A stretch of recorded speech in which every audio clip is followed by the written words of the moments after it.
Mercredi 1er mai 2024, bonne fête de travail na bino nyonso bozali kolanda. Solo la plus ya mokola lelo yango ebandi mbote na bino.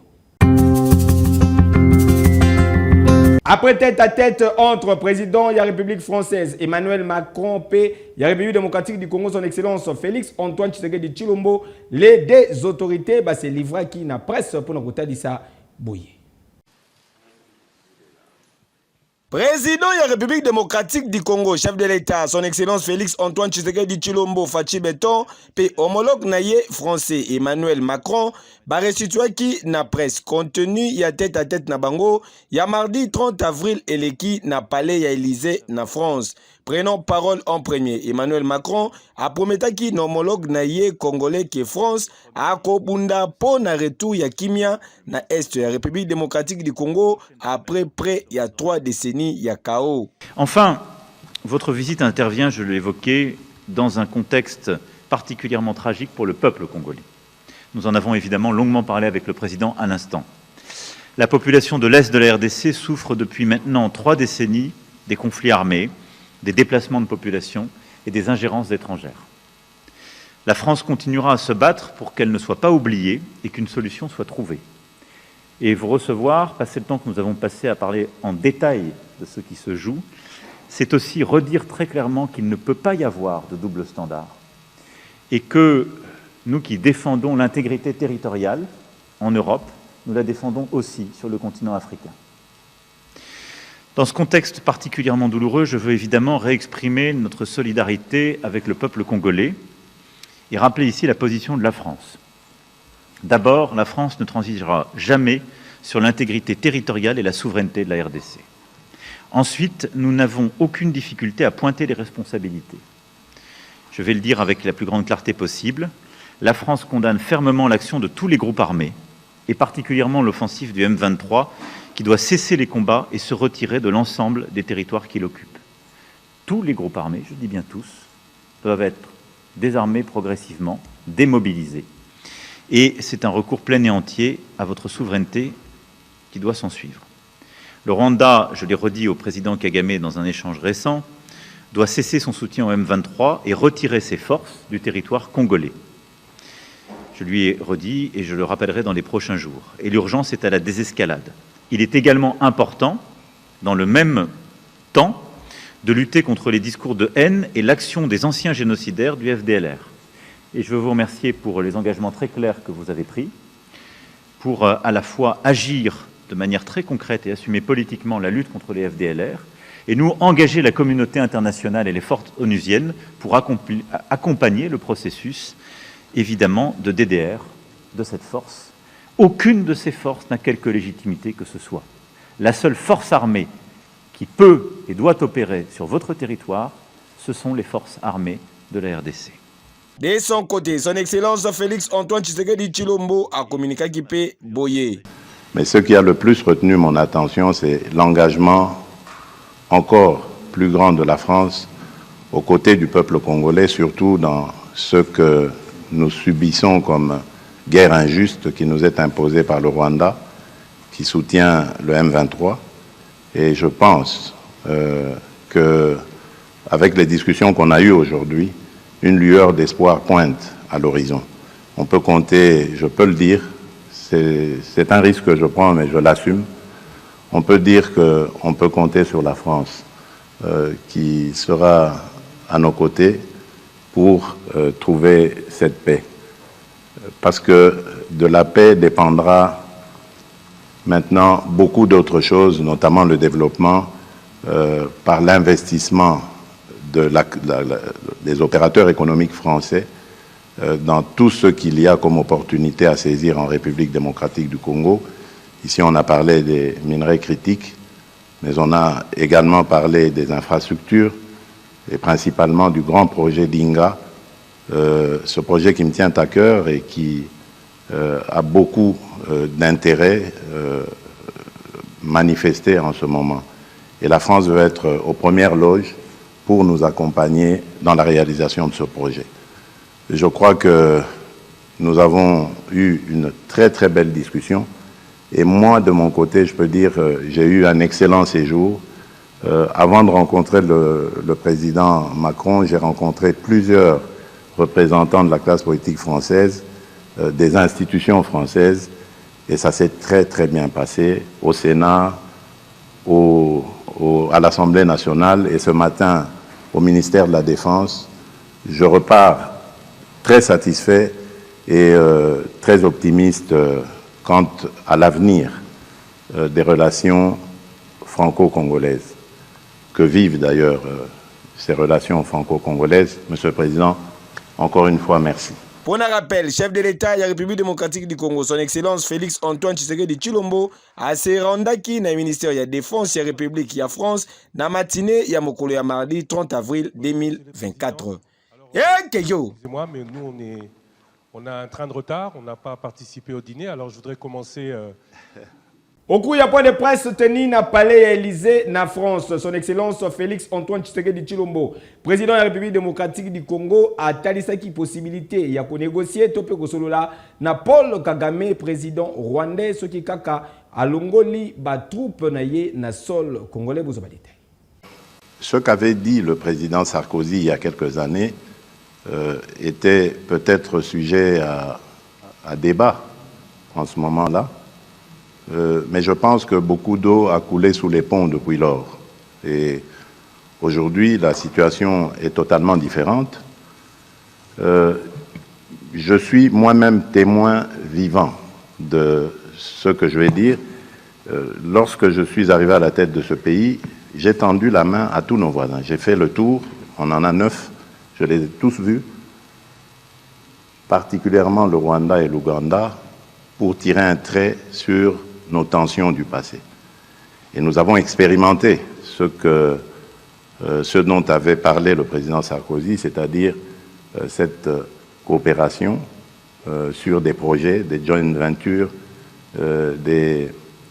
une coopération qui allait mettre ensemble nos pays et déboucher sur le bien-être de nos populations. Mais j'ai été payé en monnaie de singe. Je ne vous l'apprends pas.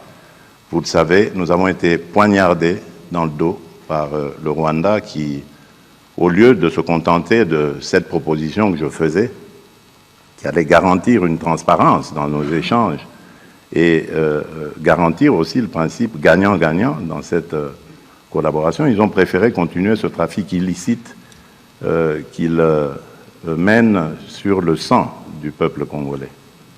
Et cela me rend donc plus réfractaire à l'idée de pouvoir rééditer cette expérience. En tout cas, du moins, tant que sera à la tête de ce pays le président Kagame. Peut-être que les choses évolueront, qui sait, mais en ce moment, malheureusement, le rêve du président Sarkozy n'est pas réalisable en République démocratique du Congo. En parlant de Goma, vous avez dit que Goma est presque totalement asphyxié. C'est fait exprès parce qu'ils ont profité d'un moment d'accalmie, moment que nous avons saisi pour donner la chance à la paix, à la demande de nos partenaires, pour avancer leurs troupes et ainsi essayer de couper la ville de Goma de tout approvisionnement, l'asphyxier et donc pouvoir la prendre. Je peux vous garantir que nous sommes en train de travailler pour que cela n'arrive pas. Et tant que cette situation sera comme elle est, ce sera impossible de parler. Vous ne pouvez pas parler avec quelqu'un qui vous maintient le couteau à la gorge. Ce n'est pas possible. Donc, vous avez compris, pour avoir l'éventualité ou la possibilité de discussion, il faut que la situation évolue, c'est-à-dire il faut que l'armée rwandaise qui actuellement se trouve sur le sol de mon pays et non le M23, parce que le M23 c'est une coquille vide que le Rwanda brandit, il faut que l'armée rwandaise ait quitté le sol congolais. Alors à ce moment-là, oui, ce sera possible de discuter, mais discuter pour désormais s'entendre sur le fait que le Rwanda n'a plus rien à venir faire en République démocratique du Congo au niveau militaire. Nini bakinoa bazali kokanisa pour la journée internationale de travail, Serf Luzolo pour la détail. Journée de travail, oui, mais banani bazo ça. Ils ont commis Mikolo. Tous ont ça le travail, journée internationale du travail, c'est-à-dire ils ont comporté, ils ont fait ça. Mais est-ce qu'on peut parler de journée internationale du travail dans le sens dans le sens il y a production, il y a dans le sens il y a bateau, bazar comme ça, la ligne, bazar comme ça, bazar comme ça. Sur le plan national, l'âge n'a rien, n'a rien, n'a rien, n'a rien, parce que bana n'a pas famille n'a pas, tout ça les réussi. Le gouvernement se succède, promesse sur promesse, bana bazar comme ça. Et toujours vivre exode rural, bazar qui m'emboca, pour aller à Kinshasa pour la vie facile. Pour la vie facile, c'est-à-dire politique, nous c'était comme une vie facile. Pour les encourager, dans l'arrière-pays, dans le bassin de production, pas beaucoup d'habitude dans industriel. Il fallait tout ça, ma casse, na bilona, na production agricole, pas tout exporter. Nous étions premiers producteurs de l'huile de palme, d'arachide, de beaucoup de choses. Pas quelqu'un tout ça, mais qu'il n'a pas. Bambogo est aussi vidé. Sans aucun intérêt, Bambogo est quelqu'un qui n'a pas. Bana ba jeune bango surtout ba Kinshasa fana vie facile escroquerie les étudiants bobima aso tali statistique bango surtout balia na ba service ya balia na ba activité ya service pas ya production 95% ya ba finaliste na biso na ba tali na orientation ba filière pour bazolanda il y a ba service informatique ni management de douane et tout ça mais jamais au moins le pourcentage macasse en agriculture. Il faut tout inverser les Camerounais. Tout que nous repeupler le village, l'arrière-pays. Et pour le faire, il faut maintenant un mécanisme, il faut qu'il y ait des politiques, il faut qu'il y ait des désenclaver le bassin de production. Premièrement, il y a une journée où il y a des signes pour les travailleurs. Il y a une journée où ceux qui ont des ventes stables. Il y a une journée où il y a des et malgré tout les lots de situation au Congo de passer dans l'eau, nous faisons la nengo de fêter l'amour. Mais au sein du gouvernement bien ensemble, plutôt parce que nous avons mené des affaires au Congo et tout le gouvernement congolais, pour penser à malam sur ce qu'on a journée à l'élo. Parce que dans le Congo, celui qui nous a les appassis. Nous avons une journée à enseigner, enseigner va souffrir, même les travailleurs congolais vont souffrir. Les expatriés vont faire souffrir les journée de revendication. La journée de photo tellement, et tant qu'il y a conscience des que Congolais, de revendiquer les droits de les Congolais, ils vont demander ça pour les Libanais, ils vont demander ça pour voir tout ça. Donc c'est juste ça. Donc Congolais ont la conscience de reconnaître les journées à l'autre, les journées, je peux dire, il y a ma casse pour le peuple congolais, c'est juste ça. Oui, c'est une très bonne chose. Pour les nous célébrer les fêtes de travail et partout au monde, à l'instar, il y a beaucoup de choses qui ont célébrer les fêtes. Mais le problème est que moi, je ne vais pas aller beaucoup plus dans vous répondre directement à la question, mais je me permets au moins de se poser des questions.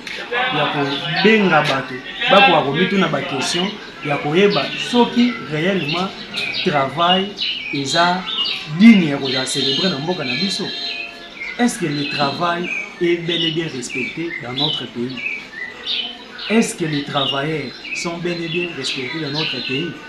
Là, je pense que chacun a sa propre réponse à donner à ces questions-là et cela permettra à ce que si c'est vraiment bon de célébrer cette fête-là, ou de ne pas les célébrer. Mais quant à moi, je dirais que oui, il faut les célébrer parce que c'est une loi universelle, mais en regardant les choses comme ça se passe, en réalité, les travailleurs congolais et les travail ne peuvent pas ou n'a pas quand même ces sentiments-là de célébrer cette journée. Nouveau locataire et hôtel de ville Daniel Bumba Seranda Kilobi na lieu de travail na ye ambiance nini le kajikuna en non commentaire bozabadite.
Patrouille financière en avant IGF Azali wana po na kokanga ba nyonso bazali kosalela mosolo ya l'État na ndenge na bango lokola poche na bango bozo ba détail ni élément.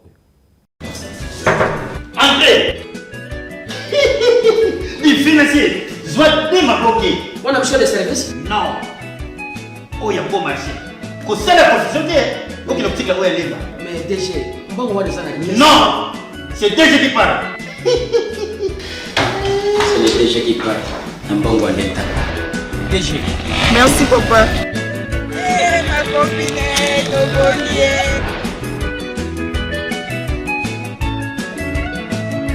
conseiller dans mon bureau. Excellence. Au moins, il y a un peu de temps. Kamata moko. Kende ko pesa na tata mwasi na mbeko. Kaka ndenge na lobi. Conseiller. Bateau ya facture wana. Mbongo na bango esali bongo. 90 millions de francs congolais. Bakisa ba 0 mibale. Et comme boni 9 milliards. Likolo wana nde ya biso. Yoko bima gouvernement kakamu. Bongo l'État. Eh papa lekani mutuka yango. Oh. Mama. Mais mutuka gouvernement. Mama tinda zanga bat na gouvernement. Naza tata mo excellence. Tata mo excellence. Motorizali. Mon inspecteur. Naza préparé tenga moko ya la royale IGF. Ko ça bo été naza mutata au matin cycle. Stop. Excellence, c'est foutu. Les inspecteurs de l'IGF sont là. Inspection générale des finances. Vous avez compris. Je ne suis pas là. Non, mais vous êtes là. Non. Dis-leur que l'excellence est en confinement en France. Ça n'existe plus cette histoire. Je ne suis pas là. Là. Je ne suis pas là. Là. Non. Ah, je suis désolé. Conseiller, même toi aussi. Stop. Les finances et le bien public sont une propriété de l'État qui doivent être bien gérées. Message de l'inspection générale des finances. FARDC abeti innocent Massasimi Balé na makolo tozali bongo na quartier Kabila na commune ya Kisenso opération Panthère Noire oyo soki bakonzi bochele yango misute mutambuta zali kusala yango na ndenge na ye Serf Luzolo pona badete. Opération Panthère Noire soki tolandeli yango malamu te mutu na mutu akosala makambo na ndenge na ye tozali awa na commune ya Kisenso na quartier Kabila na ancien combattant mwana mobali oyo bomoni azali kotanga makila boye azoki babeti yende masasi na lokolo. C'est l'information tozui sur place matanga moko ezalaki nesika oyo désordre salamaki kasi calme si ekotaki babengaki ba FARDC bayaki awa mwana mobali oyo boye Innocent Mowei aye na ye après des ordres aye baki kutute nini eleki awa ayi kaka na coin ye pe azalaki kangaye batu babandi mbangu abandi pe kokima ayoka kaka boye tuya makila na lokolo azoki yoka ye moko victime ndenge abeti lisolo zaki na uti mata azoki na vena kabi rankin na bongo ebundema kuna na ebite Master mo boy, pola na nobeta ba na yebi pe na yebi elongo so na moni bo na reconnaître. Alaxi na mama na musika, o tala mususi wana. O ka pe nyanga soda mo asakana. Na ala tali wa moni soda ba nisiko ko kima, tozaki ndo ba de bela na nota ma tuba ndo. Akati sina el ngana sala ba ndiko landa ngapi na kima. Na sima la o ka charger bal abeti tana makolo. Na beti na yebi so fe côté donc na saka fort na kimai kimi na match vina cristal la ninga tina vina cristal malheureusement on a moi quand na na coach on dit côté côté la ninga vraiment tu tena yo comme moi quelque part la mitali we makila coach kuna ngaba ba me amobo na na ba binga tina fort on do binga oza kulula te Batutu ba ko témoigner kulani na bunarate na yindi basiba matete kulani na bakonzi ya mboka papa vice-ministre ya intérieur papa Peter Kazadi Kankonde tala nanu likambu oyo po depuis lancement ya opération Panthère Noire awa na Kinshasa bitirela mwanza ekomi mingi tala penza boye mwana mobali Inosa Muwei ndenge azuki kokamwe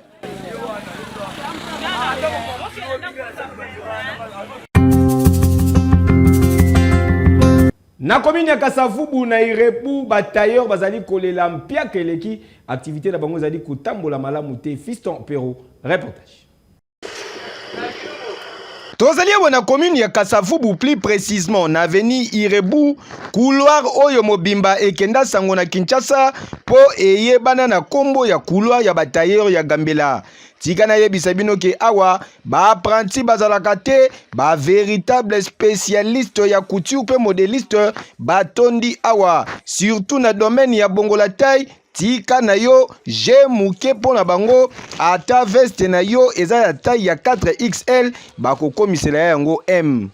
Biso pe ministère ya kitie il faut battre la people qui soutenir biso ndeti to futa ka ticket to futa ba salibité mais tozomona eloko moko leta sali biso te parce que totali na wenze kuna baza ba installer baza na batoli basalela bango makambo nyonso puis ya bien mais awa il faut tia parasole eza neti na bapays étranger mpe tomona neti toza awa déjà toza ebele toki osala mpe entreprise déjà toki kozwa marché mosusu tolandi na ndeti foot awa na Côte d'Ivoire tomonaki le mosusu basalaki babiloko na bango moko mais soki bazwi biso toza déjà ebele leta oki olukala biso place moko marché moko eki koya boye moni medevre yana biso mpe tokoki kozwa toki kose retrouve parce que oyo tozosala eza nde débrouillage toza engagé te une fois le mosusu okobeli ozobela mais ozoya kaka parce que tose retrouve te leta oki otiela biso place moko mwa marché moko oki oya basolicite mpe biso ozomona basala biso entreprise ndenge tomona mpe kala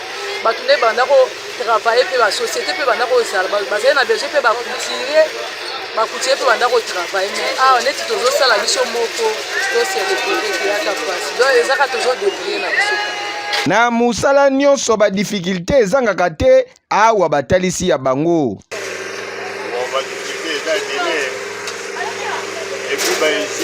ya confection ba société ekufa tobi retrouver libanda na chômage okai kosala autrement te ekoprofite donc tosala moyen ya finance ya kolwa bagarantie ya baloyer cetro te mpona kosala bamaison yango toza na nzela boye ntango tokomi awa tracasserie administrative ya leta ofutaka bataxe tala filme awa na fi awa tofutaka taxe ya salongo mais basala salongo te toza vraiment donc exposé na bamicrobe ya ndenge na ndenge ngai awa donc nabela na kota hôpital mpona microbe alors tozongi awa batracasserie nayebi te ke mbongo yango ya bataxe oyo tofutaka basalelaka mponi le moment congolais aza na niveau ya kosomba patelo ya sika te otu akofelika donc friperi batombola nde bayaka na mwawa tozosala kosala taille mesure bona tout ça voire même basi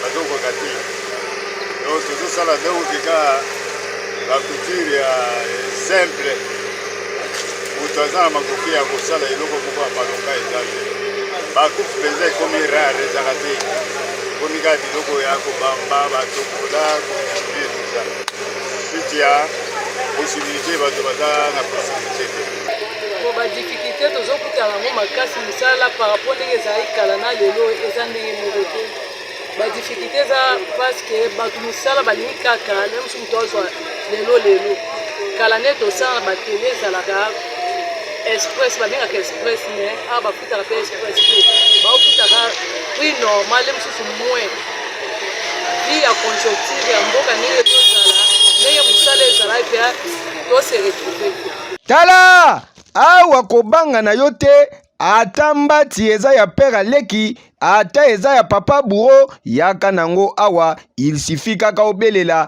vie André baka munu mesure okozwa solution yeke yo tosilisa solo la plus ya mokolo lelo na humour oyo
Merci pour la confiance, pour la fidélité. À quoi vous avez qui tellement ébélé à Kolanda, solo la plus.